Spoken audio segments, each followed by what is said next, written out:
ازيكم عاملين ايه؟ يا رب تكونوا في احسن حال. النهارده معانا فيديو جديد ورساله جديده، بس قبل ما ابدا حابه اقول لكم ان التاخير ده ما بيكونش بمزاجي. هو يعني انا لما بتجيلي رساله او بتوصل لي رساله على طول بطلع اقولها، لكن لو مفيش رسائل وصلالي او محدش عايز يوصل لكم حاجه، يعني مفيش طاقه وصلالي، ما بطلعش. ولكن لما بتوصل لي اي حاجه بقولها على طول، حتى لو ما عنديش وقت اصور فيديو. انا بكتب لكم في المنشورات، يعني راجعوا للمنشورات هتلاقوا فيها استرسالات كتير، ما بيكونش عندي وقت ان انا اطلع اسجل فيديو. تمام، فخلونا نقول الرسالة بتاعت النهاردة. الشخص ده عايز يقول لكم انا عمال افكر افتح معاكي الكلام ازاي. انا مش عارف انام ولا عارف اركز من كتر التفكير. انا كنت هخسر شغلي بسببك على فكرة. انا اصلا شخص ما بديش مساحة كبيرة للرومانسيات في حياتي. مستقبلي وعملي هم اهم الاشياء في حياتي، بس انا حسيت تجاهك انك من اهتماماتي برضو. بفكر اجيبلك هدية بس متردد. انا ما بحسش نفسي في الجو ده خالص. انا عارف اني اتأخرت كتير، بس انا بفكر في الخطوة 1000 مرة قبل ما اعملها. دي الرسالة اللي الشخص ده حابب يوصلها لكم، وواضح جدا من الرسالة ان الشخص ده عملي قوي. انا مش شايفة ان هو يعني انه لو عايز يقول ان هو في مشاعر او ان هو حاسس تجاهكم بحاجة، هو قال انه حاسس تجاهك انك من اهتماماته، لكن ما قالش مشاعر. فاهمني؟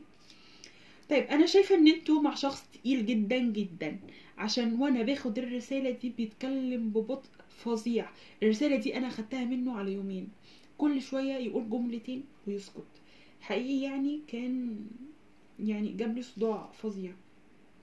الشخص ده لو انتوا كراش لان الطاقة دي هتكون منطبقة على العلاقتين، لو انتوا كراش او اصلا انتوا مع بعض في علاقة بقالكوا فترة. اوكي. لو لسه العلاقة دي ما بدأتش بينكوا، هو دلوقتي بيفكر ازاي يجي فاتحكوا في الكلام ده، بيرتب مع نفسه كلام علشان يجي يقولهولك، لانه عارف انكم واخدين بالكم انه معجب بيكم، وانتوا حاسين ان هو عايز يتكلم معاكم، بس انتوا شايفين ان هو مش بيتحرك تجاهكم. فهو دلوقتي شايف ان هو لازم يتحرك، لان شكله بقى وحش قوي، ان هو حاسس ان هو عامل زي العيل الصغير، يعني عايز يجي يتكلم بس خايف، وانتوا شايفين ده واضح لكم ده. طيب الشخص ده بيقولك ان هو كان هيحصل له مشكلة بسببك انت، لان انت شاغل كل تفكيره الحقيقة. فالشخص ده بسبب انه اهمل حاجة، يعني كان عنده تاسك او حاجة في شغله، حاجة مطلوبة منه انه يخلصها او يعملها، فالشخص ده تكاسل عنها او نسيها مثلا، فدي سببت له مشكلة. والشخص ده شغله اهم حاجة في حياته. اي حاجة هتخلي الشخص ده يأثر في شغله او هتخليه ان مستواه يتراجع، هو بيمحيها من حياته خالص. دي حاجة لازم تبقوا عارفينها عن الشخص ده، عشان وانتوا بتتعاملوا معاه تتجنبوا ده. تمام. بس اللي حصل معاكوا بقى ان هو مش عارف يمحيكوا انتوا من تفكيره خالص. تمام. آه انا شايفه كمان ان انتوا لو مرتبطين فانتوا مش مع بعض حاليا بالشكل اللي يرضيكوا. انا شايفه ان مفيش استقرار، يعني انتوا مع بعض ومش مع بعض، عارفين العلاقه اللي هي انتوا مش فاهمين تو اون اوف ولا ايه، انتوا مش عارفين اصلا تحددوا انتوا مع بعض ولا مش مع بعض. فبرضو الشخص ده بيفكر ان هو يجيب لكم هدية ويجي يتكلم معاكم، هو متردد في ان هو يقدم لكم الخطوة دي. ليه؟ لان هو اصلا بيقول انا ما بحسش نفسي في الجو ده خالص. هو مش بتاع جو شموع ورومانسيه واجيب لك هديه وورد، هو ملوش في الكلام ده خالص. يعني لو حصل منه الموقف ده هتلاقوه جامد كده، مش حد ما تحسوش منه مشاعر قوي. اوكي، انتوا هتبقوا عارفين اللي انا بتكلم فيه ده، لان انتوا حاسين ده وشايفينه من الشخص ده لو انتوا اصلا في علاقه. اوكي. الشخص ده حاسس انه لاول مره في حياته يحس ان في شيء تاني مهم عنده قوي كده. تمام.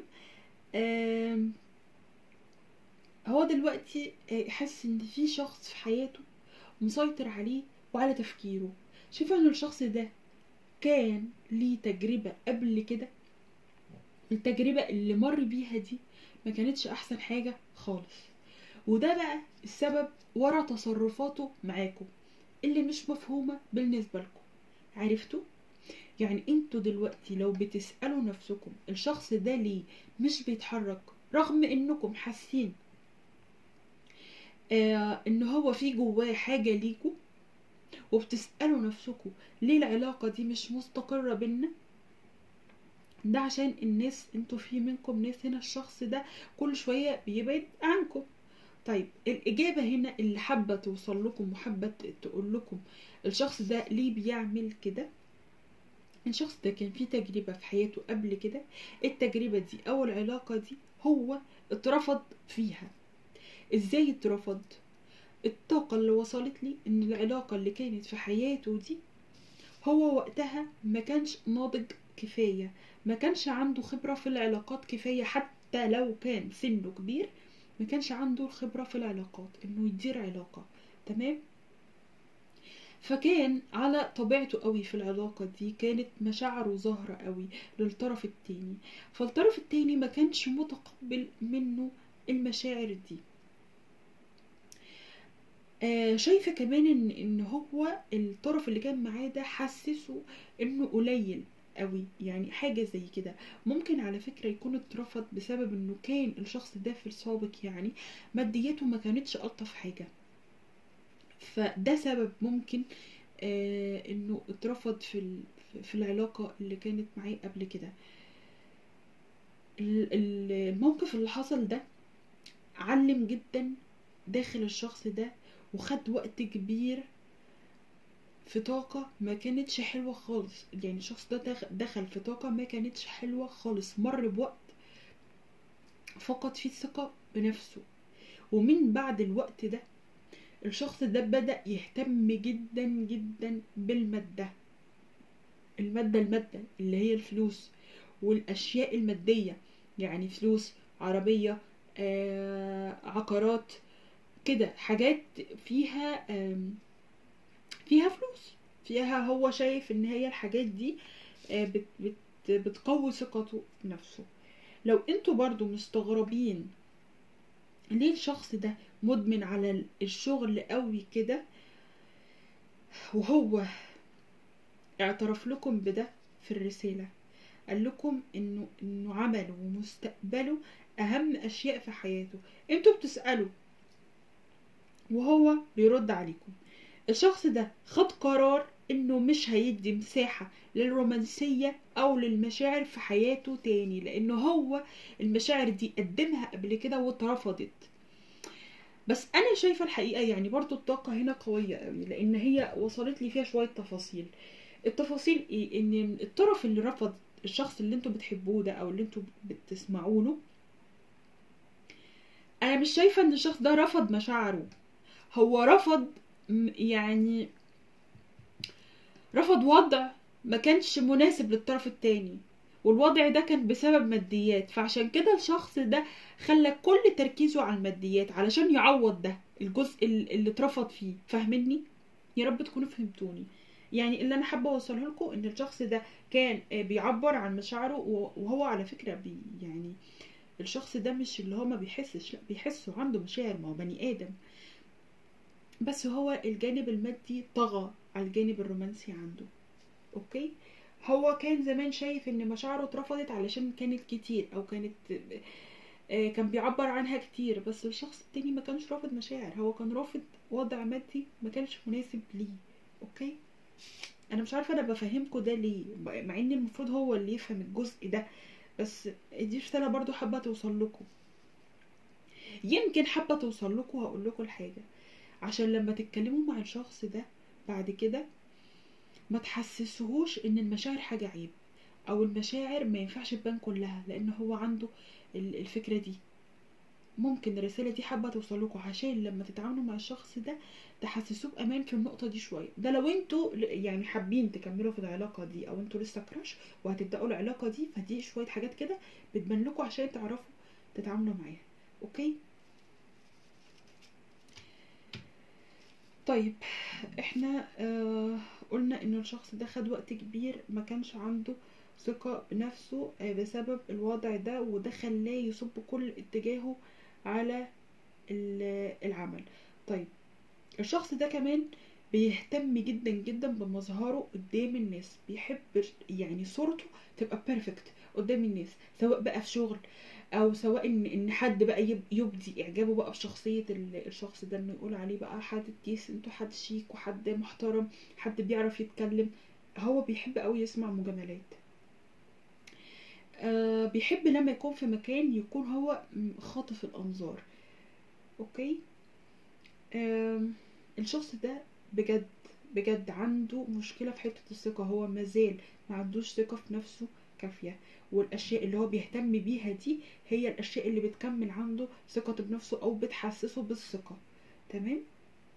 الشخص ده برضو أنا شايفة إنه فعلا فعلا شكله حلو، ملامحه حلوة، هو شخص وسيم وعنده جاذبية، هو مش بيتصنع ده، لا هو شخص فعلا حلو يعني. هو بيشوف انه كل ما كان بيمتلك اشياء مادية اكتر ده بيعلي من شأنه اكتر او بيعلي جاذبيته اكتر. انتم ملاحظين ان احنا دلوقتي من ساعة ما بدأنا الفيديو عمالين نتكلم عن الشخص ده وعمالين نتكلم عن طاقته. الشخص ده عايز يتكلم معاكم، عايز يقرب لكم، عايزكم تفهموه اكتر. انا حاسه طاقتكم كمان ان انتوا عايزين تعرفوا عنه اكتر، عايزين تعرفوا اخباره، عايزين تعرفوا بيعمل ايه، مسافر فين، لانه وصل لي ان الشخص ده فعلا مسافر. ممكن السفر ده يخص عمل، وشايفه ان شغله او وظيفته بتتطلب السفر كتير او بتتطلب التنقلات كتير. شايفة برضو ان شغله بياخد وقت كبير قوي من يومه، مش شخص مثلا بيشتغل من الساعة كذا للساعة كذا، لا انا شايفة ان شغل الشخص ده بيبقى الوقت فيه مفتوح. دي برضو علامة لو الناس اللي بتحب التأكيدات. شايفة ان ممكن برضو يكون السفر ده عندكم انتوا، يعني مش عند الشخص ده بس، ممكن تكونوا انتوا الاتنين على سفر. طاقة السفر ظاهرة بصراحة. طيب وصل لي كمان ان الشخص ده عنده طاقة عصبية دلوقتي، لانه انتوا بوظتوا له الخطة بتاعته تماما. احنا قلنا ان هو واخد قرار انه مفيش حب ومفيش علاقات لحد ما هو يحدد ده بقى. اوكي. وطبعا الكلام ده غلط ومش بيحصل، لان الحب احنا مش بنحدد له ميعاد او وقت. انتوا ممكن هقول لكم على شوية حاجات ممكن تظهر عليكم او اوريدي انتوا فيها دلوقتي. الشخص ده انتوا ممكن تحسوا بشوية تقلبات في طاقتكم شوية، اللي هو ايه، هتحسوا بعصبية وانتوا اصلا شايفين ان مفيش حاجة تستدعي العصبية، بس انتوا من جواكم متعصبين. تمام. هتحسوا برضو ان طاقتكم بتتسحب منكم كل شوية، بتحسوا بان انتوا بتدوخوا فجأة وبعدين ترجعوا تبقوا كويسين، وبعدين تحسوا ان انتوا مش قادرين، ما عندكمش طاقة، مش قادرين تبذلوا مجهود في حاجة، وبعدين ترجعوا تبقوا كويسين. عندكم تقلبات شوية. كمان في ناس منكم هتحس ان هي جعانة قوي، هتحس بجوع كتير، تحس ان انتوا عايزين تاكلوا بكثرة، وده مش عادتكم، انتوا مش بتاكلوا كتير اصلا، يعني دي مش عادتكم ان انتوا بتاكلوا كتير، بس انتوا هتحسوا بالطاقة دي فانتوا قلقانين شوية. ما تقلقوش عشان دي مش طاقتكم، دي طاقة الشخص ده بسبب تفكيره فيكو، وانه كمان متغاظ ازاي انتوا خليتوه يفضل يفكر فيكو بالشكل ده. وهو بيقول لنفسه ليه لما بيبعد عنكم بيحس انكم لسه موجودين، بيحس بروحكم حواليه. انا شايفاكم انتوا قاعدين تتفرجوا كده من بعيد ومستنيين تشوفوا ايه الخطوة الجاية منه. انتوا في طاقة انتظار، بس انا شايفة الانتظار اللي عندكم مش بتعلق، يعني انتوا منتظرين تشوفوا هيعمل ايه، ولكن برضو منتبهين لحياتكم، مركزين في شغلكم، مركزين مثلا مع اسرتكم، مركزين في اهتماماتكم، بتعملوا رياضة، بتتفرجوا على فيلم، اي حاجة، بس انتوا بتشوفوا هو هيعمل ايه، ولكن برضو مستمرين في حياتكم. انتوا كمان هتحسوا بالصداع، يعني هيجيلكوا صداع كل فترة والتانية كده، مش صداع دايم، فاهمين؟ يعني صداع بيجي كده شوية وبعدين يختفي تاني. عامة الطاقة لما ما بتكونش بتاعتنا، عشان نبقى عارفين الطاقة دي بتاعتنا او بتاعت الشخص ده، بتميزوها ازاي؟ ان الاحساس اللي بيجيلنا ما بيكونش ثابت. يعني صداع، انا ما عنديش صداع ثابت، فاهمين؟ يعني بيجيلي شوية وبعدين يروح. فترة الجوع دي بتجيلي شوية وبعدين تروح، مش كل الأيام أنا بحس بكده. أنا لو حاسة بصداع طول الأيام أو حاسة بجوع طول الأيام أو حاسة إن أنا ما عنديش طاقة طول الأيام، يبقى أنا عندي مشكلة ولازم أروح أكشف. تمام. لكن لما بحس بحاجة وتختفي، أحس بحاجة وتختفي، دي بتبقى مش طاقتي، دي بتكون طاقة الشخص ده. اوكي، علشان بس انا شايفه في منكم ناس يعني مش فاهمه انا بيحصل لي ليه كده وقلقانين. ما تقلقوش، دي مش طاقتكم، دي طاقه الشخص ده. لو عايزين تبعدوا طاقه الشخص ده عنكم، اول ما بنحس كده احنا بنقوم من المكان اللي احنا فيه خالص. حتى لو قاعدين في شغل او حاجه، معلش ممكن نتحرك دقيقتين كده ناحيه اي شباك او اي بلكونه جنبنا، نشرب ميه، بنتنفس. لو نعرف نمسك شوية ملح كده في ايدينا ونتنفس كويس، يعني نمسكهم شوية كده حلوين، يعني 5 دقايق او حاجة، وبعدين نروح نرميهم تاني. الملح بيسحب الطاقة السلبية اللي موجودة عندنا. اوكي. طيب، انا يعني انتوا مش عارفين هتتعاملوا مع الشخص ده ازاي، و انا شايفة ان انتوا لسه هيحصل بينكم تعامل تاني، لسه هيحصل بينكم تواصل تاني. فهقول لكم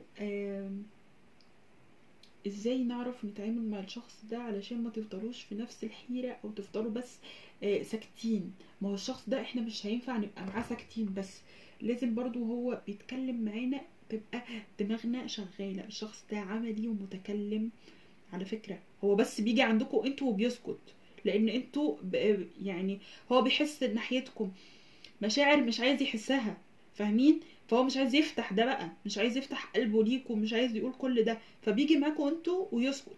ودي حاجة برضو انتوا بتستغربوها لو انتوا عارفين طبيعة الشخص ده وعارفين طبيعة عمله، او بتشوفوه مثلا مع صحابه مع اهله. الشخص ده متكلم جدا جدا وبيعرف يتكلم. اوكي. ودماغه حلوة قوي وشخص مثقف قوي على فكرة. فانتوا كمان لما يجي بقى يتكلم معاكوا، عشان ده هيحصل بينكوا كلام، احنا هنعمل ايه؟ احنا طبعا مش بنتكلم معاه على انه شخص غريب. احنا الشخص ده انتوا اكيد بتسمعوا له الفيديوز دي علشان انتوا حابين ان يحصل بينكم لينك، يعني حابين ان تحصل علاقة او بداية علاقة، ارتباط يعني. احنا من خلال الرسائل اللي بتجيلنا، الاسترسالات اللي احنا بنقولها دي، احنا مش بنقول رسائل وخلاص. احنا لما بتجيلنا رسالة بنقدر نفهم من خلال الرسالة دي جزء، يعني ممكن نفهم جزء كده بسيط من شخصية الشخص اللي بيكلمنا او بعت لنا الرسالة. طيب الشخص ده بتاع النهاردة اللي بعت لنا الرسالة النهاردة، اول حاجة لقيناها عنده انه ما عندوش ثقة كافية في نفسه زي ما قلنا. طيب احنا لما يرجع يتواصل معانا هنتعامل مع الجزء ده ازاي؟ احنا قلنا ان هو بيحب شغله جدا. طيب يبقى الحتة دي بقى بتاعتنا، دي حتتنا بقى هنتكلم فيها، ان احنا نقدم له واحنا بنتكلم معاه، نقدم له دعم يعزز ثقته بنفسه. تمام. في الكلام يعني احنا مش هنخش كده مباشر نقول له الكلام، لا، احنا الكلام لما يحصل معانا هنبقى من تحت لتحت كده. نقول له ايه؟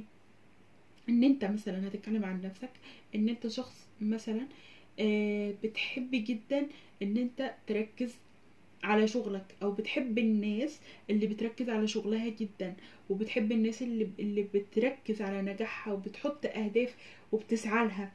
تمام. هتقول له مثلا جميل ان حد يكون بيتقن عمله جدا وكمان بيكون متمكن منه. انا بقول لكم شويه امثله وانتوا بقى شوفوا هتقولوها ازاي بطريقتكم في الكلام كده. اوكي. انا بديكوا بس كمثل لو عايزين يعني تقربوا للشخص ده. طبعا انتوا هتفضلوا تتكلموا على شغله لان هو بيحب شغله جدا، فمش هتخضوه بان انتوا داخلين رومانسيات على طول، لان احنا خلاص احنا مش عايزين نعيد الكلام بقى. هو قلنا ان هو في رومانسيات مش قد كده وما بيحسش نفسه في الجو ده، فتمام احنا بقى هندخل لك من الباب بتاعك. اوكي. آم، الكلام ده هيكون فيه تشجيع بس على الهادي كده، ماشي؟ يعني هو هيحس بده، هيحس منكم ان هو آه، هيحس بامان، هيحس مثلا ان انتوا شبهه شويه، فاهمين؟ هيفهم ان انت حد ناضج، ان انت كمان بتحب تكون ناجح. آه، انت برضو عندك طموح، كلموه برضو عن نفسكوا وقولوا طموحكوا ايه واهدافكوا ايه. احنا بس مش هدفنا ان احنا نبقى في علاقة وخلاص، لا انا كمان عندي اهداف في حياتي. اظهروا شخصيتكوا قدام الشخص ده، الشخص ده شخصيته قوية، فانتوا كمان اظهروا شخصيتكوا واظهروا النضج اللي عندكم، بعيد بقى عن الحب. فاهمين؟ طيب، تاني حاجة عند الشخص ده ان هو متردد معاكوا بسبب التجربة اللي كانت عنده قبل كده. طيب نتعامل ازاي؟ برضو هنقدم له من بعيد حاجات بسيطة. هقول له مثلا انتوا هتتكلموا على نفسكم، مثلا هتقولوا ان انتوا كان عندكم تردد في بعض الاحيان، كانت شخصيتكم ما بتعرفوش تاخدوا قرار بسهولة، كان عندكم التردد ده، بس الحمد لله انا قدرت اعالج ده، بقيت بسمع لاحساسي اكتر، بقيت اعمل توازن اكتر بين العقل والعاطفة، ده بيساعدني اقدر اخد قرار من غير تردد. فاهمين؟ انا بس مش عايزه احس ان انا بتكلم كتير في كلام ممكن تكونوا انتوا مش عايزين تسمعوه، بس ده انا بقوله ليه؟ لان في ناس هنا عايزه العلاقه دي وعايزه تكمل في العلاقه دي ومش عارفه تتعامل مع الشخص ده، فانا بديكوا شويه امثله وانتوا بقى رتبوها في حياتكم. انتوا هتقولوا الكلام ده ازاي؟ مش ما ينفعش تاخدوا، او مش شرط تاخدوا الكلام ده كده كوبي بيست زي ما انا بقوله، لا، انتوا رتبوه بطريقتكم بقى، انتوا باسلوبكم. اوكي؟ الناس اللي عايزة تساعد العلاقة دي تكون في حتة أحسن وتعرفوا تقربوا من بعض أكتر، بس هيكون بشكل شيك كده وراسي، وكمان بتبان شخصيتك بقى من خلال أفكارك وكلامك ووعيك. تمام؟ الناس اللي رافضة الشخص ده أصلا، بصوا اعتبروا نفسكم ما سمعتوش أي حاجة، أنا بس بقدم مساعدة بسيطة للناس اللي حابة تحسن من العلاقة دي، كراش بقى أو انتوا مرتبطين. في كل الأحوال الشخص ده محتاج يحس بالأمان. دي الخلاصة بتاعت الطاقة بتاعت النهاردة. بس كده. بالتوفيق ان شاء الله. انا مش عارفه انا قلت لكم ولا لا ان انا بكتب لكم استرسالات لما ما بيكونش عندي وقت اطلع اقول الرساله. تابعوا المنشورات عشان بنزل فيها الاسترسالات. و بعد اذنكم ممكن نهتم باللايك شويه، عشان اللايك ده بيساعد القناه والله، يعني هو بيساعد القناه ان هي تبقى قويه. تمام؟ انا مش باخد منه حاجه غير ان هو بيساعد القناه، وانا هو ده اللي انا عايزاه. بس كده. باي باي.